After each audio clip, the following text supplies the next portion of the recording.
We're rolling. We're live here, Redline Radio. This episode is brought in just for content purposes. This episode may never start. I will say, if you guys are joining us on YouTube, you are in for a treat visually. If you are tuning in and listening, please buckle up. This show is brought to you by Miller Lite. It's Miller time across the city of Chicago. It's still summertime. Mm-hmm. It was Miller time for me last night. Hold on, Dave. I know you're worked up. From about 6 p.m. until about midnight. I played the 7 p.m. 16-inch softball game at UIC. I always talk about this league.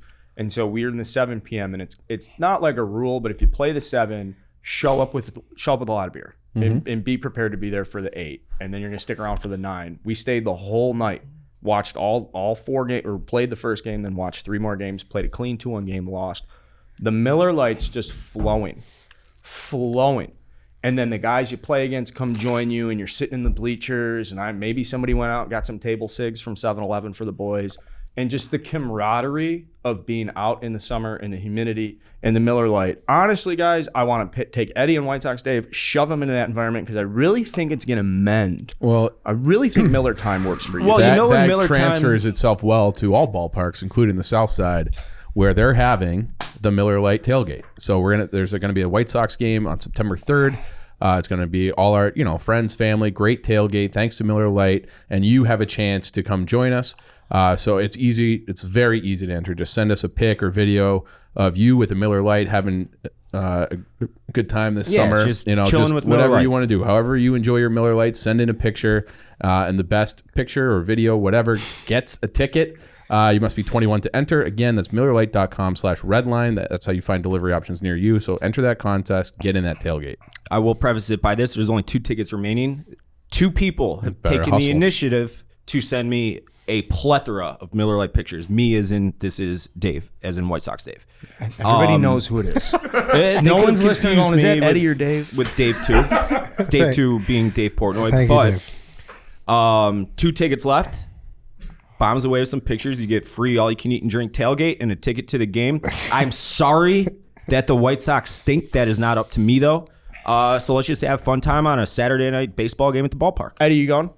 I'm going to try to be there. I know. I will try my best to be there. Okay. This is what I'm talking about, Carl.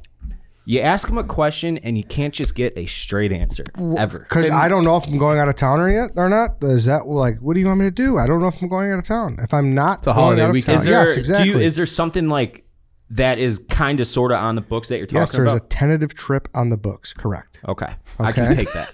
Thank you. Jesus fucking. But if the trip's off, you're there? Yes, and now, because the invite that we got was like, we can bring some friends and family. I'm going to raw dog it. I'm just giving my best effort. I'm going in solo shot. Are you going to solo shot, or are you rolling in with the Belmont boys? I'm showing up solo, okay? I'm going to be in the back of some guy's Uber. I'm going to roll up by myself, and I'm going to You don't want to have your family around White Sox, Dave? No. Surrender yourself to the White Sox community for a day in honor of your coworker. So I can just get fucking lambasted by this guy. Who's got his hand cut open like fucking Show your hand to the YouTube. I said at the top, if you're tuned into YouTube, you're going to get a great visual experience today. White Sox Dave does have a 3rd-degree cut. He has not gotten the stitches. There is flesh visible. If you peel back the wound.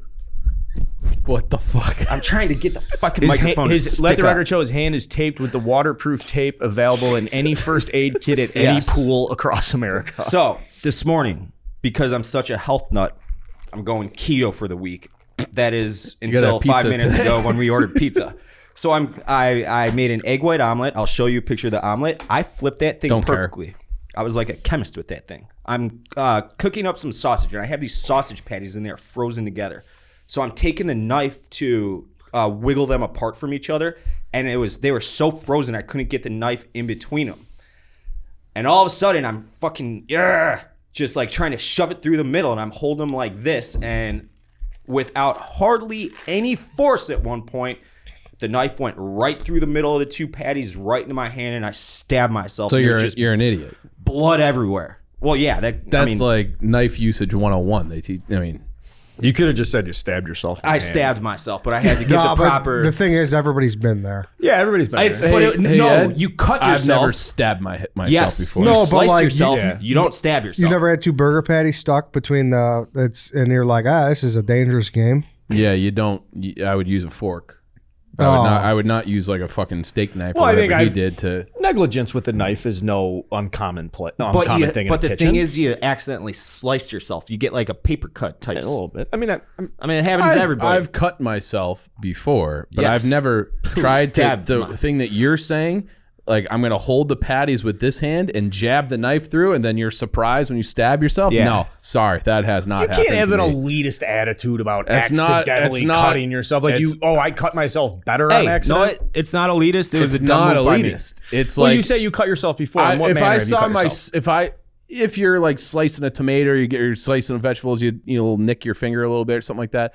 But I would say, like, I would expect if I were at home with my nephew's 6, and if he was trying to cut something, I'd be like, hey, you're 6. You should probably know already not to stab your hand through the knife that way. You don't want to do that, so you do it this way. Yes. And like that's Would you be more disappointed in your nephew or White Sox Dave for stabbing himself in the I think 6-year-old or 32-year-old likely that it would happen to Dave than my nephew. Mm-hmm. But like that is something that like at age 6, like you probably have been told. No, it's not that I didn't know that. It's that I rolled the dice and I rolled a 7. But I got really lucky. So I got a little confession to make. When I moved into my new place, I needed steak knives. So there was a steak knife box sitting up there that wasn't used, and we had 2 of them. So there's plenty of steak knives here, anyways. That's from when Donnie was here.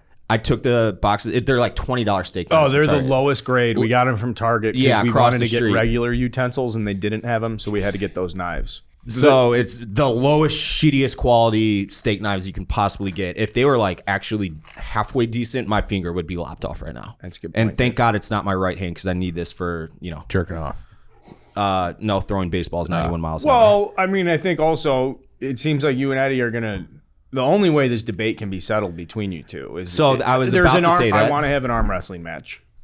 I want Eddie and Dave arm wrestle. I'm righty. So I'm lefty.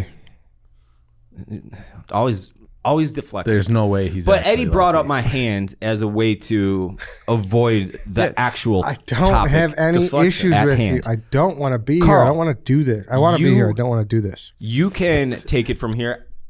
I'll tap out for the moment.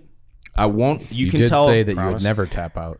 Well, I'll let you guys take the version of events you guys both saw. Well, I was the last guy in the room, and so I'd kind of see things had unfolded in front of me. I was surprising. So I don't want to give any names away for the background, but Dave Portnoy was in town and had done some pizza reviews.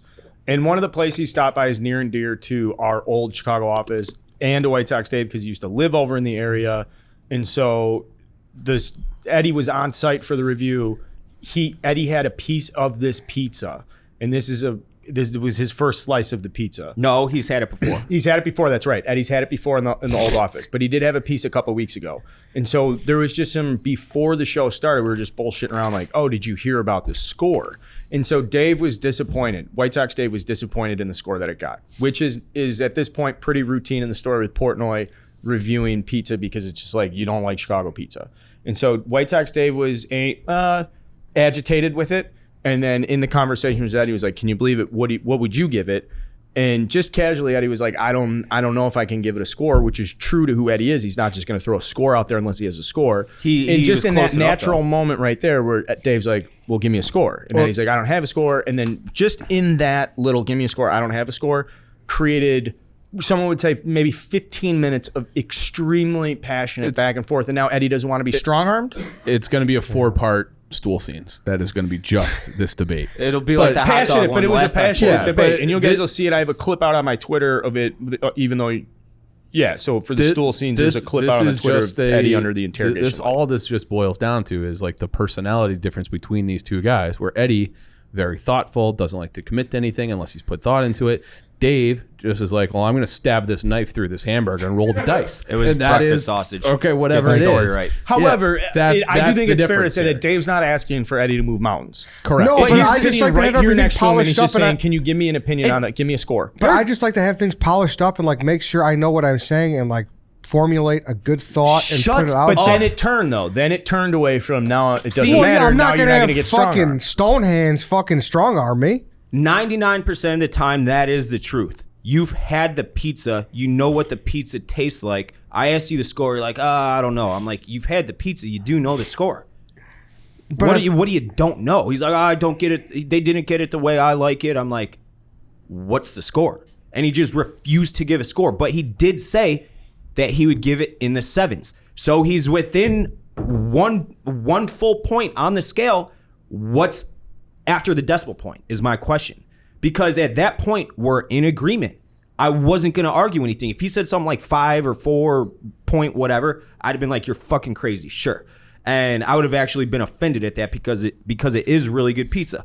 But the whole fact that he was within a couple of decimal points of what I gave the pizza, an 8.1, 8.2-ish, whatever, 8.1, I'll call it, is like he's refusing to do it, and it's just driving me crazy. Well, don't you think that your first score better be your best score? Because it's not like if he's unsure of it and he wants to go back and have more. He said that too. Yeah, you can amend a score, I would say.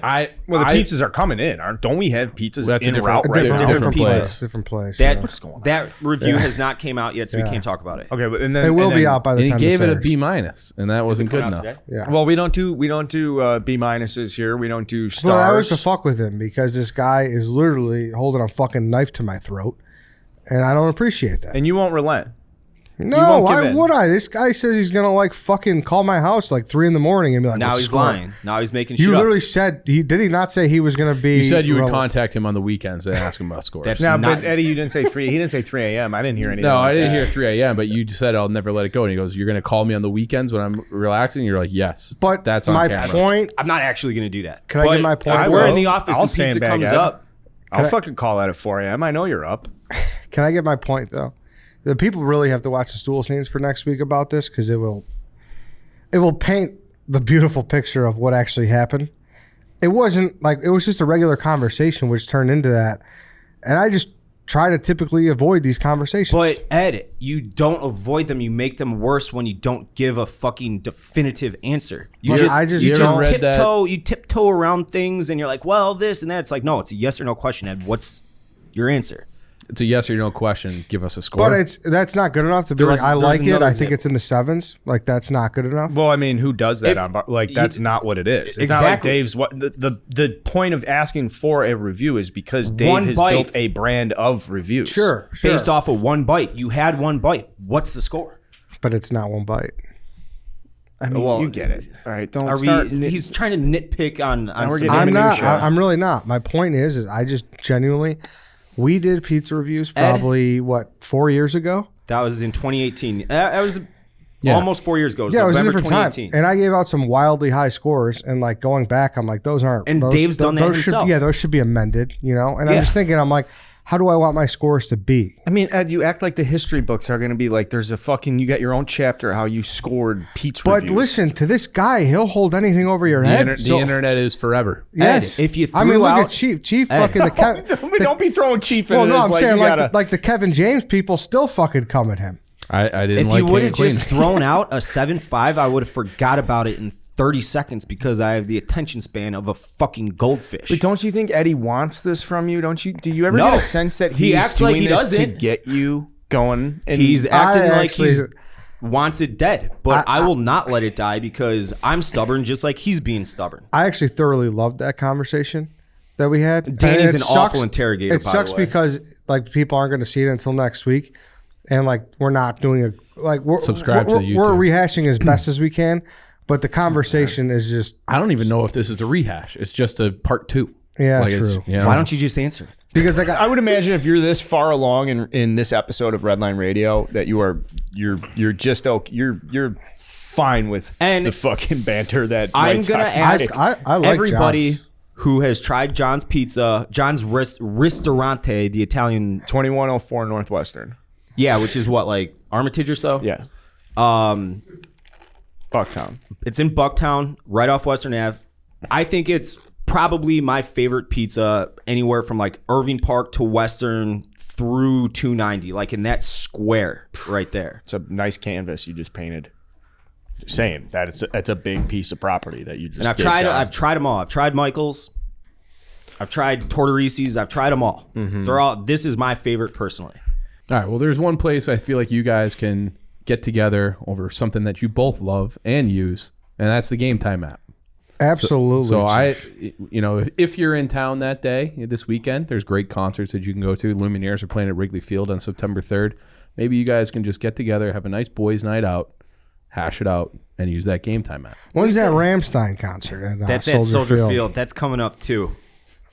Ed, with all due respect, you wouldn't want to go to a Rammstein concert, but if you did, don't put me in a box. I mean, that's not exactly for you. But if you did, how would you get those tickets? I would use the Game Time app, the exclusive ticketing partner of Barstool Sports.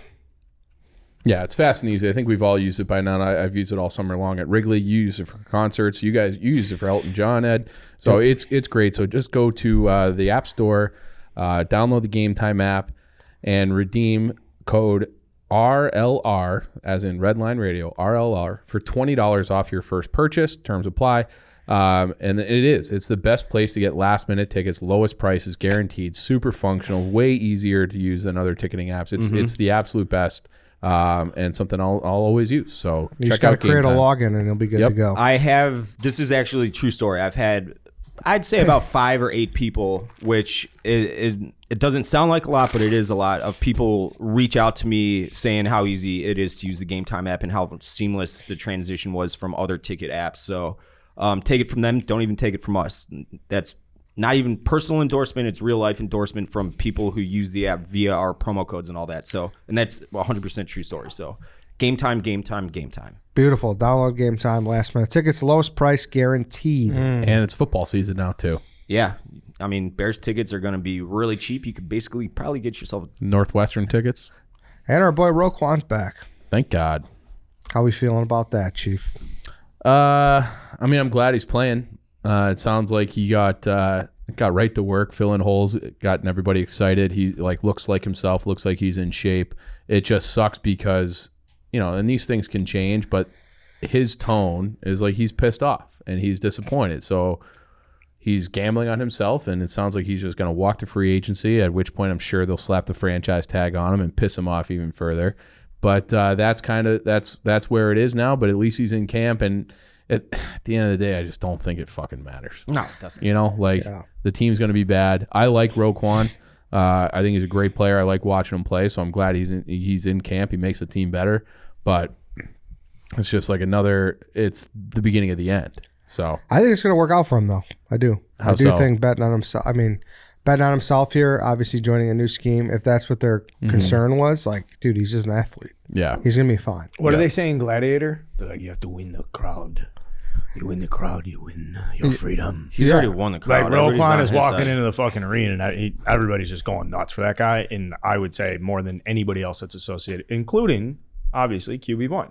Yep. Roquan's the guy that's proven, done, and all that stuff. So the juice of winning this. Yeah, what I know about Roquan, obviously what we see on the field and what people say about him in the locker room, is that he's just an A1 teammate. He's a leader, and I think there's always value in a guy like that. I still don't understand why we didn't front load the deal, why there was a backloaded deal that had all these de-escalators and whatnot, because we're not really paying that many people right now. So they can get out of it. Exactly. Yeah. If that was their concern, that was confusing. But at the same time, like we said, you kind of got to let Ryan Poles do his thing.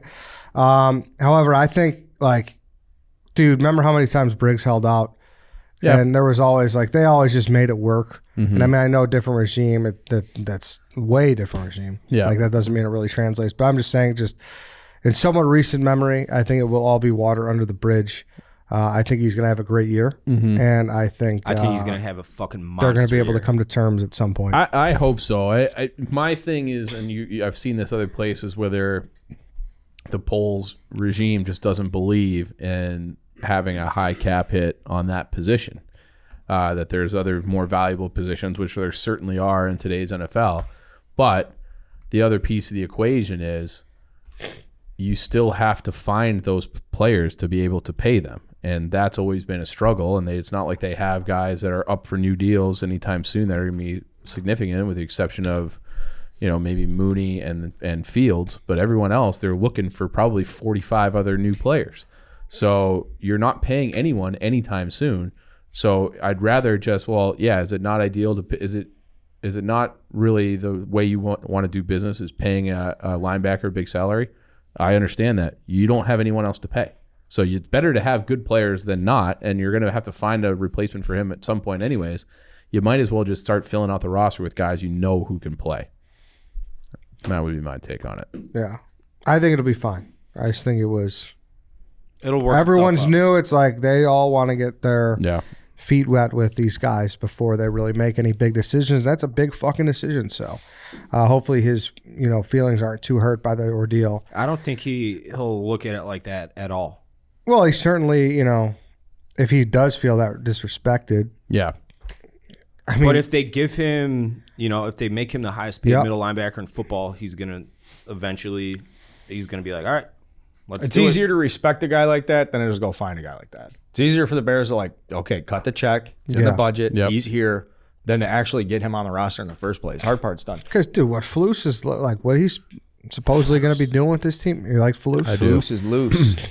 Like, he's going to love Roquan. Yeah. He's going to love him. So, that's my real take. I think it'll be water under the bridge. I don't think though. If they do tag him, then I will feel bad. Yeah. But, so I think that's where it's going. And then he holds out for real next year. And that thing where it's all going to work out, it's going to be another miserable year.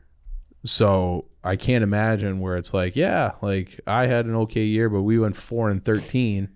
Well, let me sign up for more of this when I'm an unrestricted free agent or just a free agent period. I don't know. I don't think, I'm not super optimistic that he's coming back. But if he's a competitor, he's going to want to be on the team. That's fucking good. I don't think it's like that. I think if he's actually like, if you're part of a bad team and you see senses of like, hey, we can go somewhere. Like, I want the guys in that fucking locker room that are like, yeah, we're going to be the Bears that get back. We're going to be the Bears that take down the Packers. We're going to be the Bears that I would hope Roquan's that level of competitor. I think it seems like Justin Fields is. Did you see the Warren Sharp video? Him, I didn't particularly care for that. Bears played against the Seahawks and he's just how he got pressured on every play. Yeah, I mean it's still went 5 of 7. Yeah, but did you see? Also, I saw Jeff Schwartz quote tweeted it. He's like, all these pressures are either from the running back or the tight end. Like it's not offensive line issues. Right. So it's almost which don't get me wrong, pressure is pressure at the end of the day, but obviously the easy target is the Bears offensive line to make fun of. It was better than that video appeared. Schofield, that was game 1. Sorry, but it was better than when it appeared. I thought the reaction to that was insane. Likewise, I agree. I thought it's unnecessary. I think it's easy target that the Bears can't protect Justin Fields. I think that's just going to be like a lingering. Even if he's in the middle of the pack for QB hits or whatever.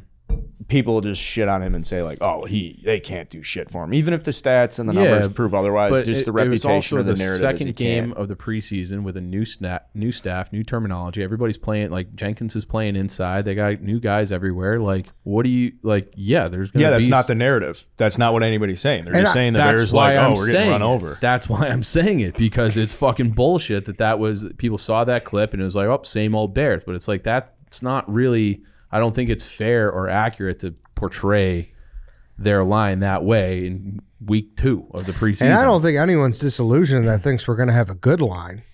We just want them to be serviceable. I think here's a question for you. I don't think it's going to be great. Of their position groups, what unit are you more confident in than the offensive line? On offense or the whole? The whole team. DB, maybe. If Jackson bounces back. Yeah. But still, Briscoe looks strong. That's a big ask. But he's a rookie. Yeah. I think I might think the offensive line has like the most depth. They don't have any like truly great players, but they have depth and they have bodies that it feels like it should be at least, like you said, like serviceable middle of the pack type of offensive line that I hope that they can just play downhill and run the ball a little bit, because I can't imagine them having a lot of success throwing with that receiving core. So I think the O-line is actually going to be okay. Can I cheat and say it will be the strongest whenever Roquan and Quinn are on the same side of the ball? That will be our left side, strong side. Remember the Titans type thing? Whichever totally. Way they line up. That's definitely part of the equation. Yeah, like but then it's like the rest of the D-line, you're like very meh because there's been a lot of turnover there.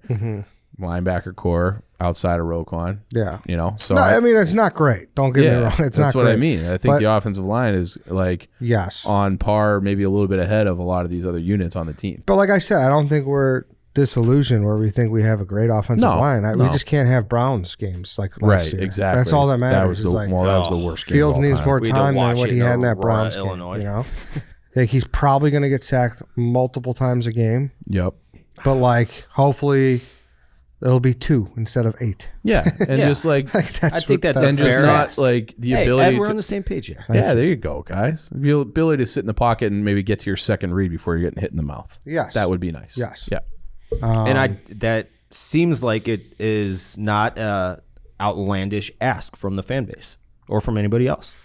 I would agree. All right, win projection then. We'll save that for when we got Big Cat coming through. Yeah, next week. he was a fucking wizard at that last year. Yeah.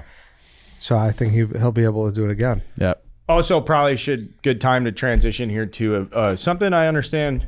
I don't want to say conflict, but I understand there's a promo code going around the office right now. I talked to White Sox Dave this morning. He's like, dude, I want a piece of the promo code. I want 2 jars. I want JP Graziano seasoning. And I was like, dude, we're running it on Bleacher Bum. Let me talk to Jim. I think he'll do it on Redline. We got it? We literally, if you saw me get up on YouTube and leave the studio, I just got a call from Jim. Jim's decided to run the promo some more. Beautiful. Running it through Friday. Is this guy nuts? He said, he goes, I'm going to do it till Thursday morning. I was like, I'm no joke. I told Jim on the phone, I'm like, I hate to use this word with you because you know how much I respect you, but it is kind of a bitch move, Jim, because I'm trying to put you out of business on Friday. I don't want anybody holding seasoning or anybody not holding seasoning in the city. 2 for $10, hot and mild. No way. Okay. So we're talking. He's like, I know you throw them on the pizza and the seasoning. Have you done the olive oil base? I'm like, no, I haven't done the olive oil base. He's like, oh, dude, Yeah, what are you heat up some. doing? Oh yeah. So we heat up the little olive oil, and I'm just half a bottle each in a fully half hot, half mild, complete oiled mix all over this just a gorgeous, gorgeous chicken breast. Throw it on the smoker, green egg, and for somebody who uses a lot of meat, smokes a lot of meat, beats a lot of meat, there is literally no better seasoning combination than what Jim's putting on the market. 2 for $10. I can't believe he's doing So this. I've already deal. decided I'm doing steak night tomorrow. I found a butcher shop by me Clean that where knife. I'm going to get a nice ass prime steak. I'm going to spend $60-$70 on it because I haven't done a steak in a while. I've used the hot seasoning because I like a little kick on good quality steaks, and it's fucking fantastic. But on the flip side, I've put it on frozen pizzas at 2 a.m, just as good. Elevates everything. It elevates everything. And a wide range of food products. Very wide range. If you're interested, I'm serious about it. I like putting Jim in a position where he's like, I'm busy. I got to stay up all night and fill these orders. I'm like, perfect, Jim. You're not getting any sleep. All you're doing is stuffing boxes. We're sending jars all over the country, ship all over the United States. And Eddie? I'm worried about him, though. A lot of construction in the West Loop. He might be breathing in the fumes of the concrete and whatnot. So I'd say just don't bankrupt him at tasterealchicago.com. It'd be a real shame. he is a small business, so we don't want to hurt him too bad. But let's go kill Jim. 2 for $10, 2-jar Carl. So, through the promo. So if you guys want to call me 2-jar, I will respond to that. Through the promo only, though. And grab beef kits. 2-jar. I saw a tweet last night that I don't think I've ever seen. You know what tweet it was, Eddie. I saw a tweet last night. I sat down, I reflected. I was like, no way this is actually happening. Do you know what it was? Eddie liked one of my tweets really inconspicuously last night. Was it about that? Was it maybe like the white flag tweet from Dave? Oh, no. It was That a different Dave can't even get, the White Sox are so bad, Dave won't even get mad about him anymore. I swear to Christ, this season has been it's been such a struggle for me mentally. All the flip-flopping, are they good, are they bad? They bring you back in, they push you away. Last night was the first time all season they lost where I'm just like, whatever. I didn't give a fuck. And there is zero hyperbole, embellishment, exaggeration, zero of any of that. I just didn't give a fuck. Is the console back on the table? If you want to go down that route, sure. All right, presently 5 games back on the wild card, 4 games back in the division, I believe. Twins are 3 games back from the Guardians. Cleveland's got kind of a tough slate coming up. What do the White Sox have this weekend? I don't. Arizona. Okay. But if Zach Gallen's on the mound, that's a disaster. I mean, they just lost 4 or 5 to Kansas fucking City. Like, do you want to play a game right now, Carl? Actually, you'd probably be play a game with you. No, I don't. Yes, Dave, I want to play a game with you. And you have to answer very, very sincerely for each of these. I'm going to go down the Royals roster, and people give me shit about this. Like, I'm not studying the fucking back end of random teams rosters that are winning 60 games. I just don't give a fuck. KFC said it best. He's like, the older I get, the more hyper focused I get on the Mets and the rest of the league. I just don't get about. I'm not quite like that, but similar or kind of like that. So I'm gonna read down their roster. I want you to tell me if you've heard of this guy before. Mm-hmm. We're gonna start with Jose Cuas. No. What position does he play? He's a pitcher. No, I mean, come on, take me off the staff. At least work me on the infield first. All right, MJ Melendez.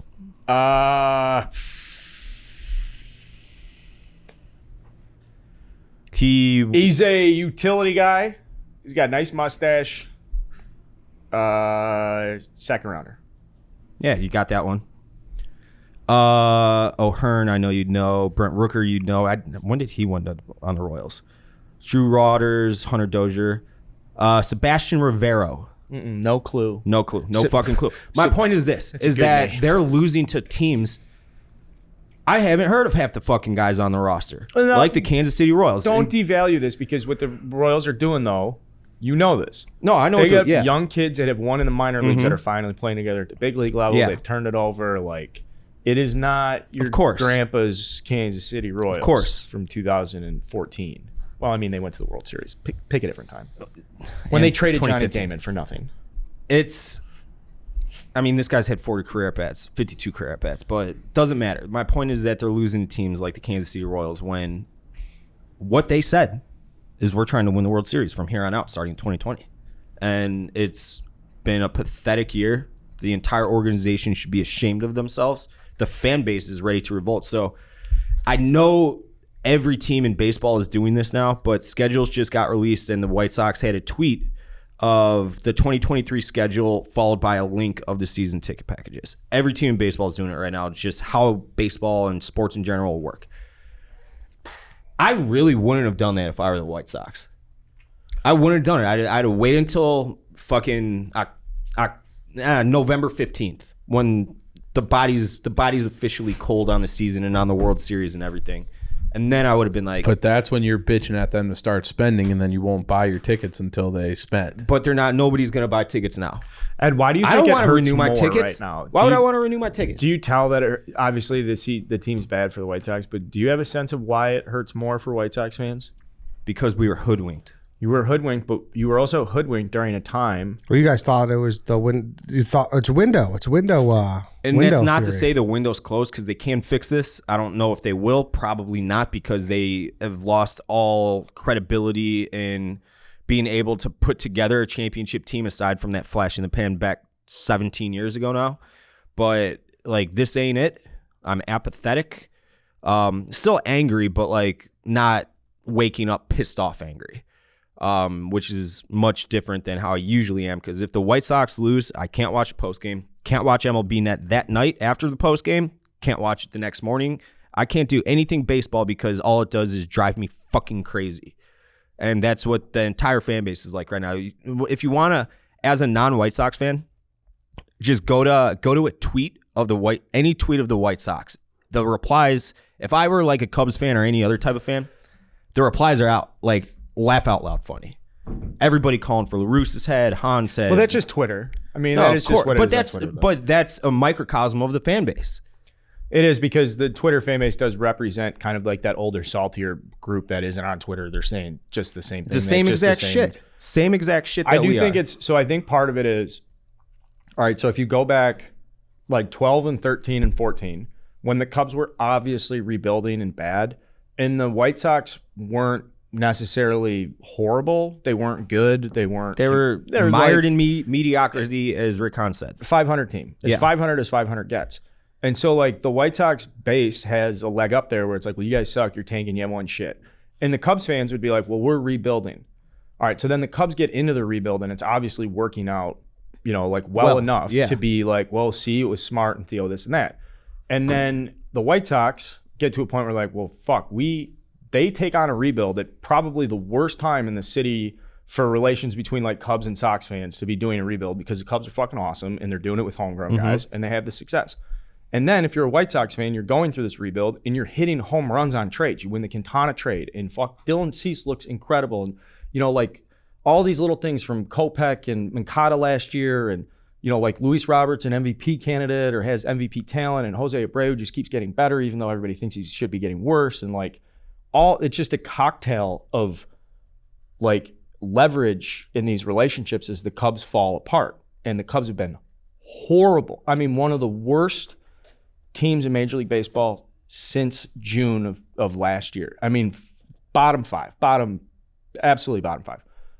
And now this is like a time for them. I think all of that coming together for White Sox fans makes it that much worse to be sitting here and being like, dude, all we've been doing is arguing for like how good we're going to be, and we've had to sit through this. If the Cubs are like horrible for 10 years, I don't think it hurts as much. But they went through the pain of the rebuild to end up right back where they were. Exactly. Like this is 2015, 2016 with you guys John weren't Danks. This fucking talented. Oh, this is different from being they like, had a Hall of Fame type pitcher on the team. They had Abreu was on the team, and that was when he was at his best. Not that he's ever gotten really too much worse, but they had a lot of talent. Not quite as much as this team has, but it wasn't completely barren. I mean, Jose Quintana, Chris Sale, that was a really fucking good 1-2 punch. And then John Danks, obviously his shoulder got fucking fried. Samardzija was a bust. God damn it. They're right back to where they started. Those were seasons though. Time like, is a flat circle. Do the fucking awesome. Matthew McConaughey gif with the what is it? Big Texas beer or whatever. Lone Star beer. Like do that gif. That's what the White Sox are, because this is just a redux of 2016, which this has been the most miserable baseball season of my entire life. Without question. There's not a close second. 2016 would be number 2. A distant number 2, but I kind of knew what they were going to be that year. They just started off insanely hot. There was an article on ESPN after like April 31st of that year, where the Sox started off 23-10 and the Cubs started off like insanely hot too. It's like, is there going to be a Windy City World Series? Sox won like 78 games that year, 80 games that year, whatever it was. And then they went full. Rebuild. Yeah, traded fucking Tatis, which might not have been too bad of a trade at this point, but I mean the talent. Don't say that. Davey finished in top 5 MVP voting last year. I understand. He's an idiot though, so it's not situation. It's not looking as bad as it did a year ago. He had still looks good horrific though. Press appearance. I hadn't seen it yet, but my point is, it's just like round and round we go. And like Beef Loaf was in the office yesterday, and and he sat down. He's like, Dave, what are we going to do to fix this team? I'm like, I pull up the pending free agents heading into this winter. It's fucking bone dry. You don't have a ton of farm depth to choose from, although it is very much improved from the start of this season. It's like, are you going to trade from the big league roster? How are you going to get left-handed bats? Your payroll's already it's number 2 heading into the offseason because of all the pre-arb raises they gave to Mancada and Eloy and Robert and all those guys.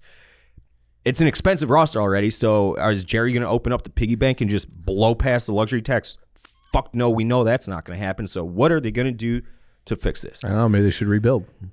I mean, it's like none of you guys are familiar with the white flag trade. I'm not too familiar with it either because I don't remember it. But back in, I think it was 97, the story goes something like this. The Sox were a game and a half ahead of Cleveland, the Indians. I can say that because they were the Indians at the time. And they were getting their ass kicked by Baltimore or whoever it was. And they just didn't look like an actual World Series contender. And this is after the Sox signed Albert Bell, I believe, to what at the time was a record-setting deal. And Jerry Reinsdorf looked at, I think it was Ron Schuler was the GM at the time, and he's like, blow it up. I don't want to deal with this. And they were in first place and they just traded everybody, waved the white flag. I have this sinking pit feeling in my stomach that he's going to do that again this winter and just say, blow it up. This ain't working. Shed payroll. I'm not paying for this shit. White flag round 2. And if that happens. Well, if they win 6 in a row, I'm sure next week is different, right? Like we did last week was passionate with KFC. Sure. Now this week it's apathetic, and there's a good chance they take you all the way till the last week of the season. I hope they do. Can we do a quick Sure. Eddie Chief? Just quick show. Like, do you want the Sox in the playoffs, or do you want to see Dave struggle? Because Dave cheers against us routinely. Yeah, I think I'd like them to lose on the last day of the season and not make it that way. Eddie? Yeah, playoff baseball is always good. See, you guys, But I also don't have, like, I equated it to Dave, like the Bears playing the Saints, like that bullshit It's what it's gonna 7-seed be. game. Where That's not what I give a shit about. Yeah. I'd like to see him limp in, and then, like, it'd be nice to get a DS. But then to lose in a way where you're like, fuck, Are we playing to lose fucking by 30 runs over the course of 5 games to the Houston or Tampa or whoever the fuck they play in that Tampa's DS? hot, man. Hot. The Here's the Angels thing, say? too. The Dodgers, just for context, is we're talking about the White Sox and their roster construction. The Dodgers are rumored to have over $100 million available to spend next offseason. And guess what? They have, I looked this up yesterday or it was Monday, yesterday. I was sitting next to you. the second best farm system in baseball. Next to the Baltimore Orioles, Yes, a number of guys. who have been stashing their players. And people were like, there was a couple people giving me shit about losing to the Orioles yesterday.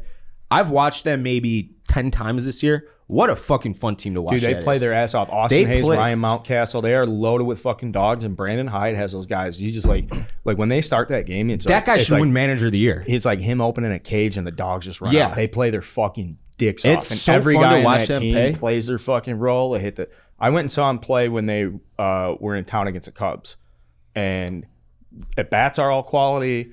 They don't have like Fundamentally majors, clean. but so fundamentally Yeah. clean. Good defense. They're strong up the they middle. play like Mateo's they're a good nutsacks shortstop. on Mullins fire. great in the Yep. outfield. I really do like Austin Hayes and Mountcastle. Look at this. I tweeted this yesterday, and I weirdly had Orioles fans arguing with me, but they only have $19 million committed to payroll next year prior to arbitration raises. So figure it's about 30, 35. I'm like, they're probably going to land Correa. And, Well, they can offer like they'll at least be in front of Correa, in front of Judge with like blank checks. or Judge. There's one right there. Carlos Rodon, he's going to opt out for sure. Trey Turner, Dansby Swanson's supposed to be available. Xander Bogaerts. There's some big shortstops, and that was a bit. I wrote a huge long blog. Before we get to it, though, let's say a word from our sponsors. We'd like to thank Manscaped for sponsoring this episode. If you haven't heard already, it's Smooth Sack Summer. When you're playing in the summer sun, make sure you're scaped from pubes to bum. That's right. This is the summer to keep your balls cool while still looking hot with Manscaped. The Manscaped Performance Package 4.0 has everything you need to keep up with your summer bod. It includes the Lawnmower 4.0 all-new skin-safe electric trimmer, the Weed Whacker ear and nose hair trimmer, Crop Preserver anti-chafing ball deodorant, Crop Reviver ball spray toner, which I use daily, Magic Mat disposable shaving mats. And honestly, it's just one of those things. You don't want to be in a situation where it's messy down there. And from my experience as a young guy who is conscious of that, a lot of times those opportunities come to take those pants off when you least expect it. When So always it's be just prepared. Thursday night, you and the boys go out, and then all of a sudden you run into an ex-girlfriend who's like, "Hey, can you walk me home?" And the last thing you want in the back of your head is like, "My balls stink," right?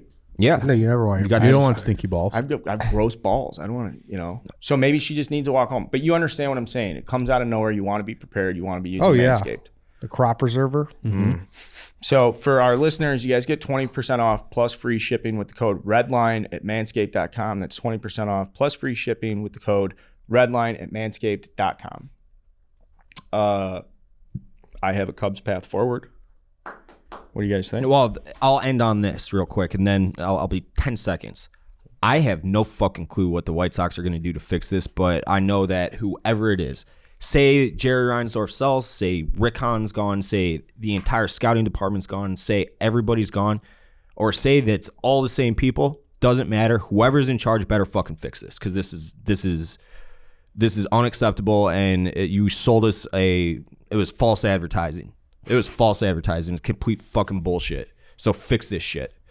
Yeah, I would say White Sox fans have as much to complain about as like Angels fans. And their team's for sale, and they've got ridiculous contracts and ridiculous stuff going on and no path forward. But if you're a White Sox fan, it's like, the path we have is just good enough to compete, and that's why I bring up the Dodgers and $100 million. It's like, guys, the top of baseball, what the Astros do, what the Dodgers do, what Steve Cohen's built, and with the Mets just cutting checks. They talk about Max Scherzer, and the $40 million may not be what he's worth. He may be worth more than that. Doesn't give a fuck. Because the way he's in the dugout, every pitch, every at bat, they say him and Mark Burley are like the two pitchers that come to mind that literally never, ever missed a pitch in the dugout. Didn't matter if they were on, off, starting, fucking. Well, Burley was also getting shit-faced in the dugout when he wasn't pitching. So if you're a White Sox fan, yeah, at this point with how poorly these youngsters have come together. Guggenheim Baseball Management. You know what? Good for Magic Johnson and Guggenheim Baseball Management for owning to win games instead of owning to appease the rest of the ownership group with money. Well, I think the owners like it when the Dodgers are fucking awesome. That's my point. Jerry Reinsdorf couldn't give a fuck less as long as, you know. And he probably loves being the second team in a big market. There was that rumor, and we've talked about it a couple times. David Sampson used to be the Marlins exec. Saying that I don't want to put words in his mouth, but he said something paraphrased like this: the best advice I ever got as an executive is to always finish his second place as much as you can. That way, there's always that carrot dangling in front of the fan base. Yeah. The White Sox vehemently denied that. Said no, Jerry Reinsdorf never said that. But like every day that goes by, it seems like that is. Is just more lives true. by that. Again, but if they do win 6 in a row next week, it's fine. That's the way this is. I want them to make the playoffs. I know what that means. It means getting fucking curb stomped in the first round or the wild card round, whatever round they fucking make. That's not what I give a shit about. I wanted it a legit World Series contender, and they're not. They're not. It's and they should be ashamed of themselves. It's fucked up, actually. It really is fucked up, and the fan base is really pissed. And you know what? We have every right to be. And if I ever hear someone say, "Oh, the fan base should go to more games, more money for the team to spend," fuck yourselves. How about you put a winning product on the field for the first time in a fucking decade, and then we'll go to games. Goes both ways, bitches. On to Cubs. Attendance is up. Yeah, go.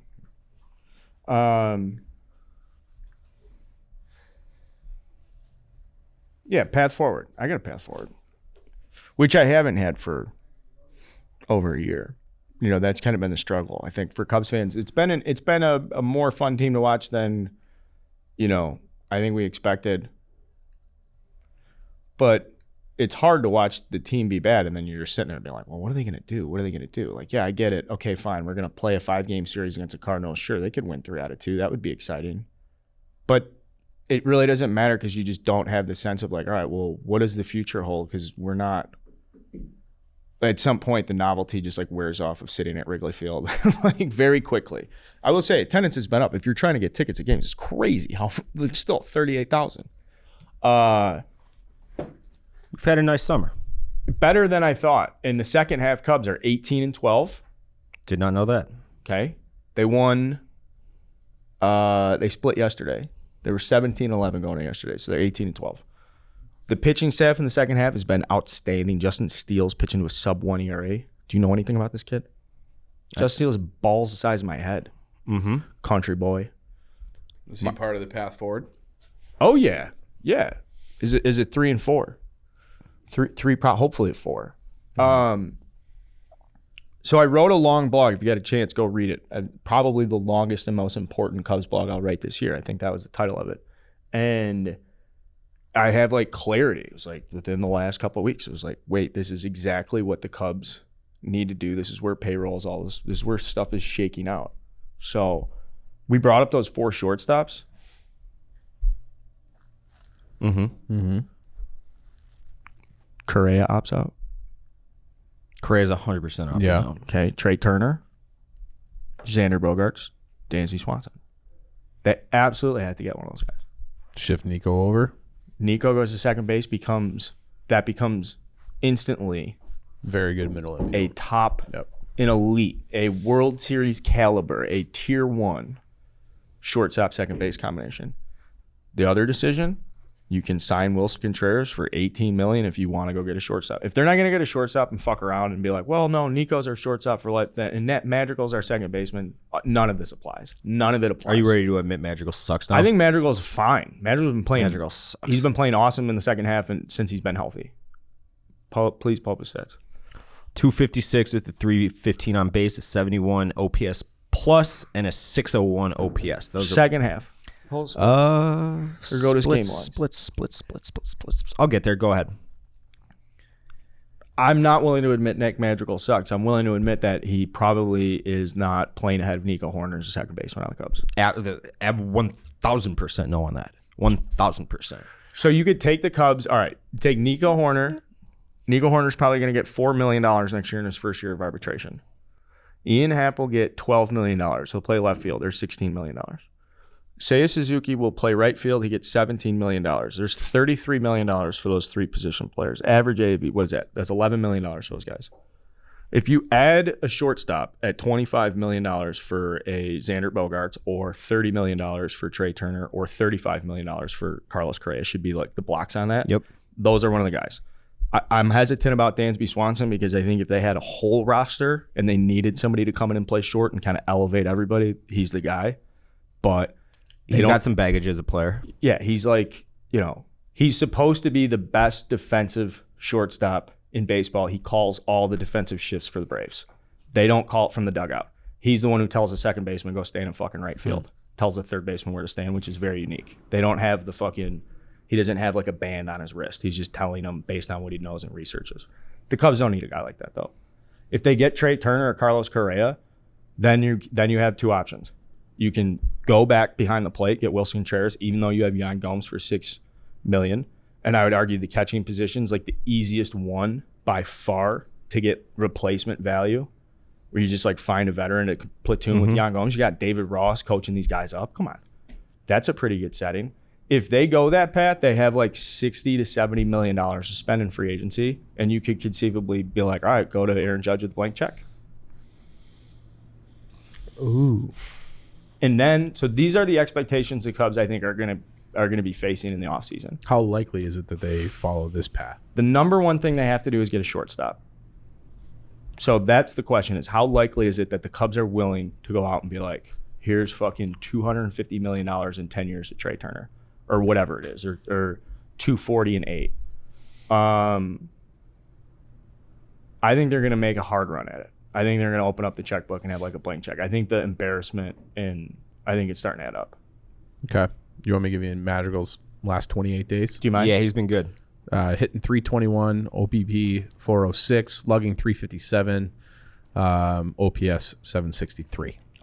That's the second half. Yeah, he's been good. Last 28 days. And that's kind of like what people would expect from when he got drafted, that he'd be a guy who could hit for a high average and a very low slug. Yep. Yeah. But his at-bats are so competitive. And so when we're going to get in October, you'll see there are guys that get in there and have 2 pitch at-bats because they're amped up and it's like, I got to get something to hit. I don't want to strike out. Like Madrigal in October would give you 9 pitch at-bats like regularly. Get in there and just battle, grind. So I'm not like saying he sucks. But if you have an opportunity to get a fucking home run shortstop, move Nico over to second, Madrigal can spell guys. You don't have to get like, okay, now Nico can DH or Nico. Like, I also do like the idea of Nico getting reps in center field. This Pete Crow Armstrong kid's supposed to be like the best center field prospect in baseball. He's supposed to be unbelievably killing it. Like, the Mets got killed on that trade. Absolutely killed. And I know Eddie's smiling because he likes the name Pete Crow Armstrong. Yeah, they don't mind either. Have you seen a picture of this kid? He's like kind of like a White Walker guy. He looks like he looks like he was born to play center field in the big leagues. He's just got that look on his face, right? That like a little like a Mickey Mantle, like we found him in some fucking podunk place in Yes. Oklahoma. Like that's how he looks. So at this point, I'm willing He's a to Harvard like Westlake kid. amp up the offseason expectations and say, go get a huge shortstop.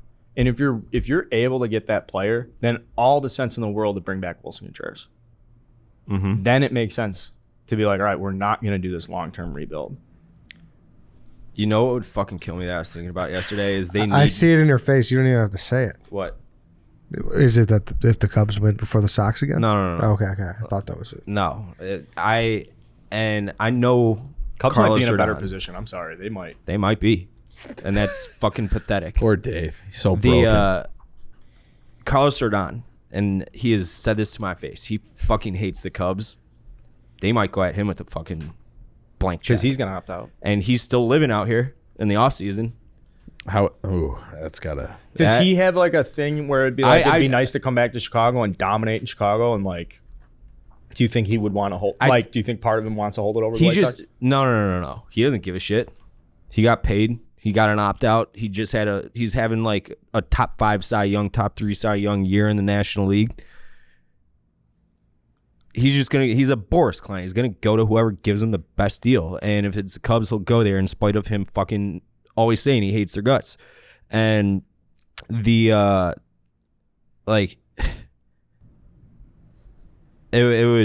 would have to hold that over the White Sox for the rest of the time. Like I would never get over that. He would look good in a Cubs uniform. I know he'd probably enjoy the series of day games that would probably fit his lifestyle. Gets up early, country boy. Yeah, exactly. That's who he is. 120 start. Patrick Wisdom's only making $750,000 next year, and then he's got 3 years of arbitration. I just want to bring this up. The Cubs are going to have to fill 1,300 plate appearances at the corner infield spot next year, and the fact that you can get like at least 400 pretty quality ones from Patrick Wisdom for $750,000. He'll be 31 years old, 11, 12-year professional baseball player. That's a nice little competitive advantage the Cubs are hanging on to, and if they can get more out of Wisdom, even though he's been good, he's got a 113 OPS plus in his 220 games with the Cubs, and he sees like 4.46 pitches per plate appearance, which is top 10 in Major League Baseball. So there's some like really solid veteran stuff he has, and the fact that they can run him out, you can get a portion of your corner infield at the league minimum. And the reason I bring that up, top teams like the Dodgers will spend $50 million this year on their corner infielders. Mm-hmm. Anybody, fill them. The Yankees, $39 million. I mean, can he play any other positions? Wisdom. I know he's not good defensively. Plays third and first. He's okay at third. You have a major advantage with Say in right field, and Ian Happ is a very fine left fielder. So there's really no reason. The other thing though is a DH where he can give you quality at bats as a DH because he just works pitchers. So that's like a guy that doesn't get talked about. I'm looking now, he shits on right-handed or left-handed pitching. Yeah, he kills them. Shits on left, but he very much struggles against righties. He's but league average. That's the thing is like if the Cubs go and spend a ton of money at short, you have a $750,000 corner infielder that crushes left-handed pitching. Perfect. So is Josh Bell at $19 million a year like ridiculous for the Cubs lineup? No, not at all. He's played a ton at Wrigley Field. He's a great polished both sides hitter. Would be a phenomenal guy to hit 5th, 6th in a lineup long term. So there's my take on the Cubs. I mean, it feels like they're close. Honestly, like Suzuki, Happ, Pete Crow. Yes. Okay. So like there's your outfield for the future. So you don't even need to spend in center field. You talk me into the middle infield. What do they do about pitching? And that's the last piece. Chief. Thanks for saying that. Yeah. Because that squad and the path I laid out will be good enough to show up at spring training and be like, we could win 90 games. We could compete with the Cardinals in a series. We could mess with the NL Central. And I just go back to Dodgers and having $100 million in free agency to spend next year, despite having Mookie Betts, Freddie Freeman, Will Smith. Everyone. Like They're every good player. They're an all-star team. Is where the top of the league is. And so if the Cubs can get this figured out with like the position player core and you're developing Justin Steele, and if Keegan Thompson takes a step forward, he's had some second half regression, but he's shown major flashes. Like Stroman healthy, he's on the deal for 2 more years. Like you have a bump there where like, all right, he can compete. He's not, But it is going to have to take like a Rodon type. Yeah, you'd have to get Rodon. Like next year with the pitching, they'd probably have to go out and get there's a number of veterans. They could sign Wayne Miley back. He's getting $10 million this year. He made 4 starts. He's actually pretty good. He's just hurt. Like Drew Smiley has a mutual option. He may not pick it up because he's 34 years old. Pitched very well in the second half. Like this is probably his last opportunity to go get like a 3-year, $20 million deal or something. But they have a mutual option. Maybe he's good to the Cubs. The Cubs signed him to a 2-year deal for $10 million in 2017, knowing he was going to have Tommy John surgery. He sat out the entire 18 season. They paid him $5 million. He rehabbed his stuff, hung out around the Cubs facility. And then that next winter, they traded him into a situation where he could make, be a starter because the Cubs didn't have a spot for him in the rotation. Yep. Talk about a nice fuck. I mean, you want to talk story. about doing Drew Smiley a favor there. Yep. And then he was terrible with Texas, and they took another shot on him, and he's doing well. So, like, the pitching staff is another season or two away, and you got to hope they hit on some of these development guys. Like Spencer Strider, 4th rounder from the Braves. Bro. I hate to find guys teams. Like, why? I hate him. 6 feet tall, 200 pounds, throws 100 miles an hour, one of the best fastballs in baseball. Had Tommy John surgery at Clemson in 2020. Too. You know, and just Easy like 100. anybody could have drafted this guy. He's from Ohio or Kentucky or something, or Tennessee. He's not like everybody has seen this guy. And then he went down to Clemson. He had Tommy John as a junior, and now he'll win NL Rookie of the Year. He spent less than a fucking season in the minor leagues. He just blazes through. Now the Braves have true number one. He is a legit true number one going in October. Where the fuck they find that guy? 4th round, Clemson? Tommy John surgery? So, like, I'm not saying the Cubs find some fucking guys that can come up and compete. And yes, Justin Steele is good, but I would raise the bar just a little bit higher if we're going to say we have to. He's good enough, and he'll be there and he'll compete. What's a legitimate ETA for Pete Crow Armstrong? The end of next year. Okay. Like that's still he's pushing good enough. too. Yeah, and that's very much pushing it. Yeah. But Slow he is air. definitely good enough where he can take an off season, put on some weight, come back, and you're like, Yeah, he's only whoa, 20, dude, this right? guy. Yeah, he's Yeah. still learning how to pull the ball. So He's I playing guess my South long Bend thing right is after doing this show for so many years and talking about the Cubs, I have been in a bad mood about the fact I don't know a path forward, and this is the first time in over a year that I've felt confident thinking about the future of the Cubs. Like, if I had to talk to Tom or Jed any time for the last year, I'd be like, just what are we doing? What? But now if I were to have that conversation, it'd be like, hey, why don't we do this? Does that make sense? Yeah. Which is an empowering thing as a fan, and so thank you for letting me share all of this. Yeah, That's so great. like you're on the train and you're just like adding little things to it, but you're content with the direction you're going. If If now they if follow- he comes back and we yeah. don't spend money this offseason, or Well, we then lose that's- out to the fucking Orioles for a shortstop, no, not a shortstop, for one of the 4. Yeah. So then you start to talk about Ricketts the way he's talked about Reinsdorf. If they don't spend Yes. next summer, then because it's, the ball's in his court. He did just have a comment too where he's like, Correct. I do understand Cubs fans deserve more than what they're getting. we'll see. I wish Exactly. Reinsdorf would But fucking it's say that. it is teed up and ready to go for that front office to Yep. go spend some money. Do you remember when I think it was The Last Dance in Space Jam, they said that the Danny DeVito character, whatever his name was in the movie, was based off of Jerry Krause? That's Jerry Reinsdorf, actually. It's not Jerry Krause, it's Jerry Reinsdorf. You know what I'm talking about? What movie, sorry? Space Jam. Danny DeVito's character. The That was Oh, smoking yeah. the cigar, being like, Yeah. nah, we're gonna milk these guys dry. yeah, exactly. That's Jerry Reinsdorf. You mean you think it is, or it was intended to be? No, they said it was in The Really? Last Dance. They said that character in the movie was based off of Jerry Krause, I believe. Someone fact check me on that, but memory says that. You're just in a dark place. Yeah, I am. I really want you to I think you'd be empowered to let go of your hate for Jerry Reinsdorf. That's not something you can consciously choose to I've do. I've kind of let go all my Hawk stuff. I feel Yeah, like I'm in a but good they're headspace. fucking gone. You feel lighter. You feel like you Yeah. have some good like clarity about your team that you care a lot about. No, I don't care as much. Oh. I'm just it's just like but I'm not angry. Apathy. I'm not angry all the time. It's just like, but I think if you asked me in 2018, I was probably in the position of you, but I had the 3 cups. But it's just like, it's just like, I saw you when Joel Quenneville got fired, and I've never seen you more pissed off in your life. yeah, that was 2018. Yeah. Yeah. In Philadelphia. But my point is that We were in Philadelphia. Oh, they yeah. cleaned house with the Yeah. Blackhawks, top to bottom. So, of course, that's what you're feeling now. I can't Yeah. say the same about the White Sox. But it's like I like popped in my head that I hadn't thought about him in a while. I'm like, this is good. Like I'm not just walking around angry all the time. I can't do that. Yeah. I just can't. Like, I don't care if they lose game to game now, but, like, I care about their future outlook, and it's bleak right now.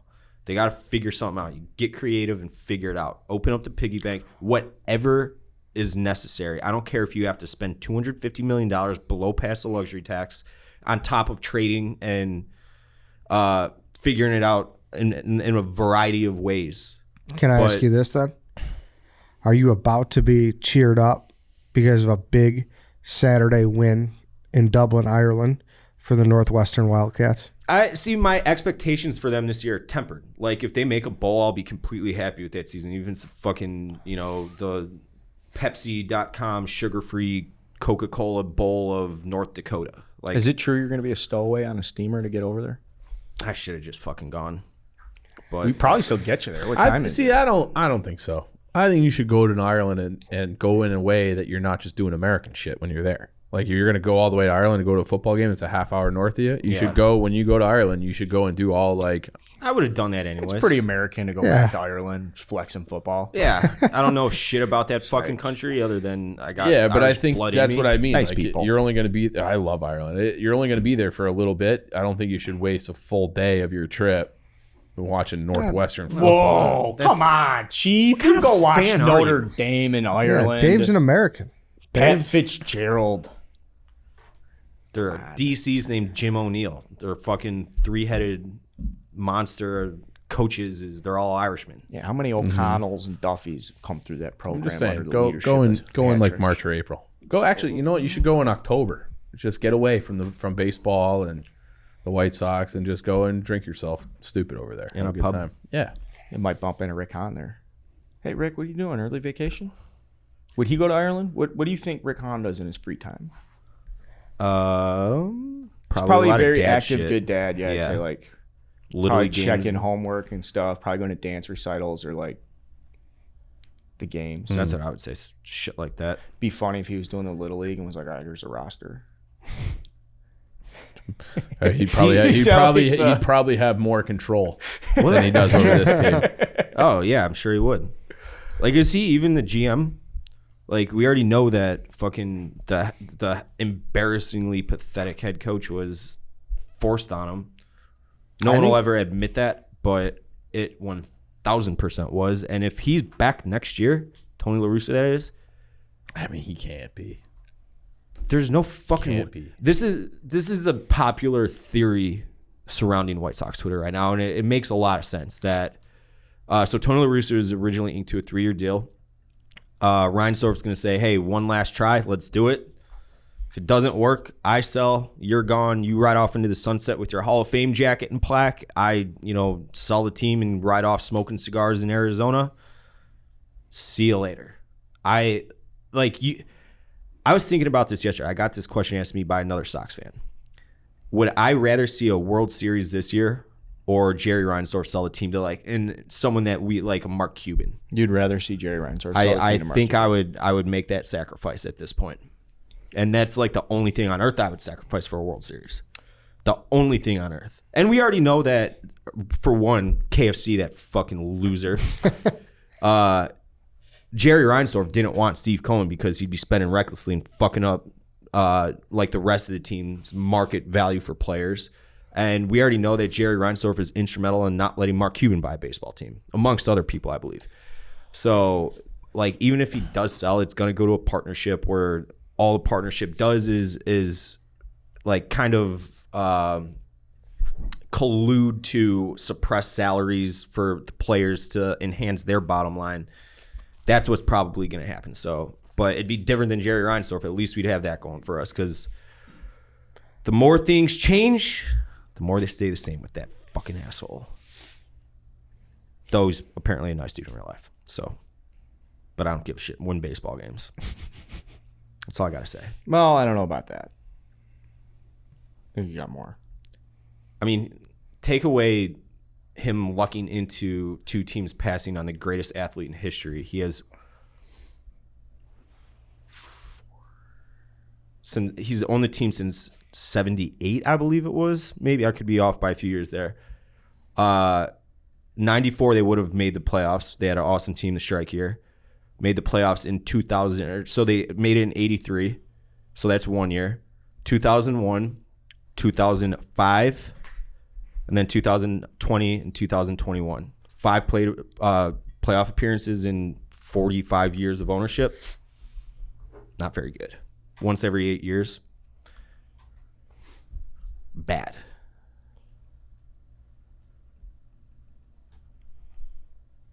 Anybody got anything? Bad. Bad. I feel bad for you, Dave. I don't want to see you happy, but I don't like seeing you this down either. Nah.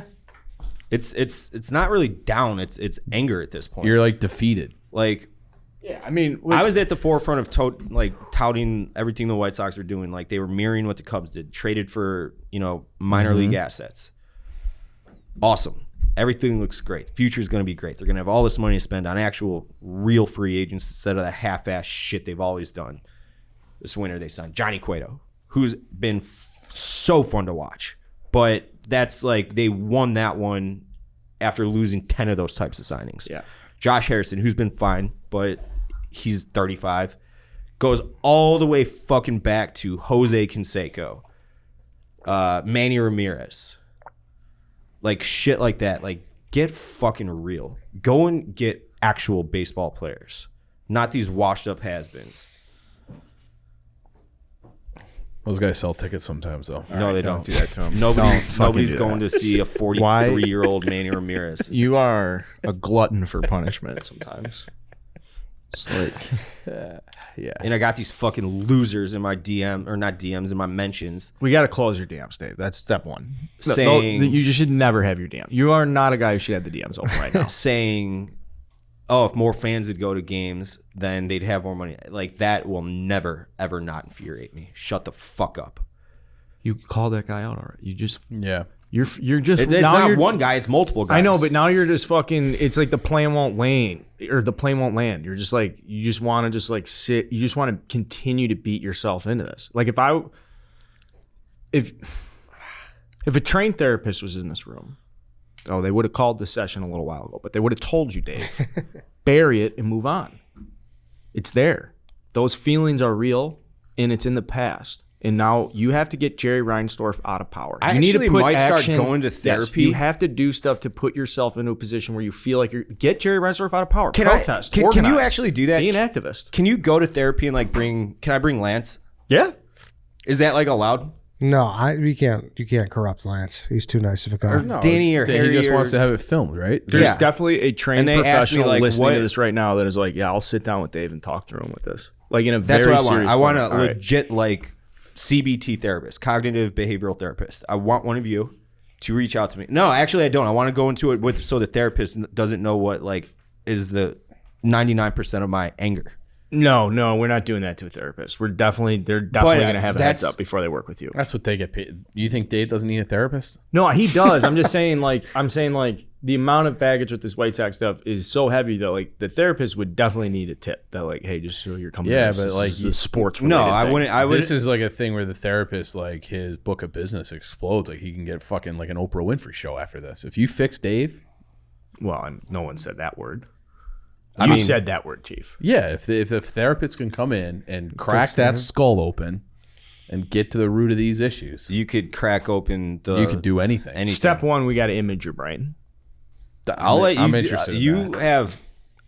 You as in the therapist. Yeah, not me. Has every ounce of. You can do whatever the fuck you want.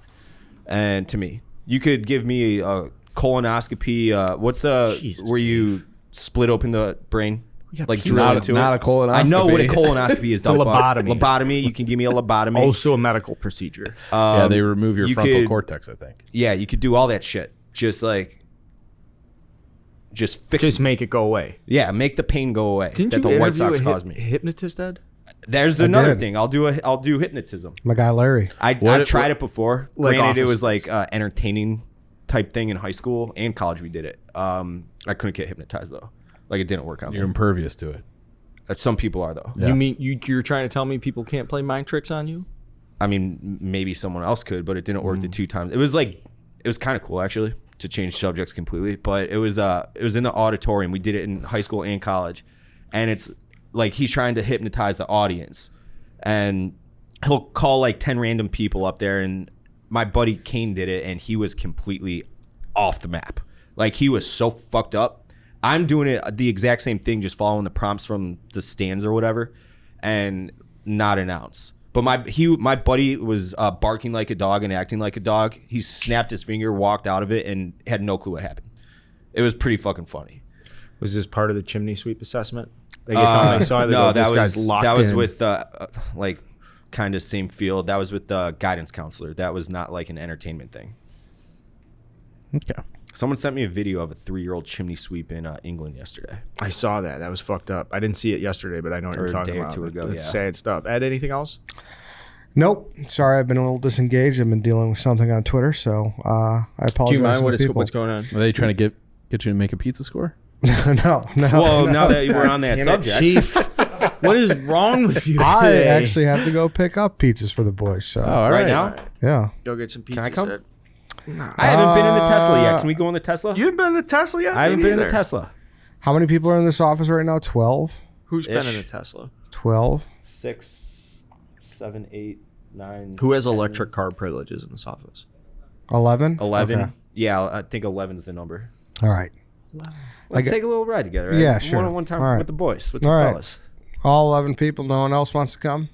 No, it's just me and you. Okay. Some alone time with us. Sounds good, Dave. Can I sit in the back and film? No. This is off content. We have to have This a is little heart to personal. heart. Exactly. Yeah, you guys do need to go for a ride. And then see, Dave's never going to come back. This is where Eddie dumps a body. Where would you dump a body? if That's you- what I'm dealing with rat talk on Twitter. Oh, Minty rat talk? Yeah, I'm or dealing with Jerry rat rat talk. Who's the rat? Who's the bigger rat? Wait, Mince is a rat now? No, I don't think he is. They're trying to sniff him out, though.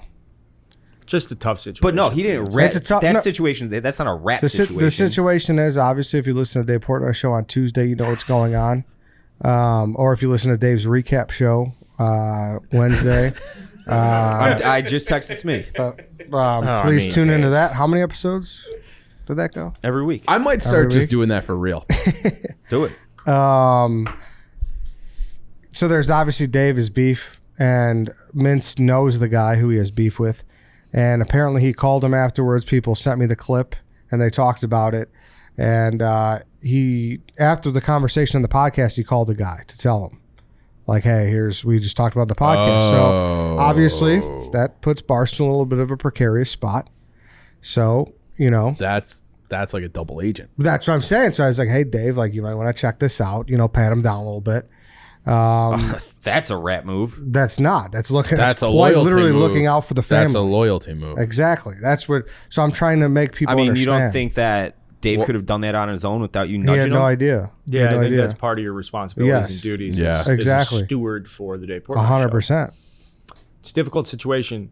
You bring up Mincy doesn't have the capability to be a double agent because he's too wholesome.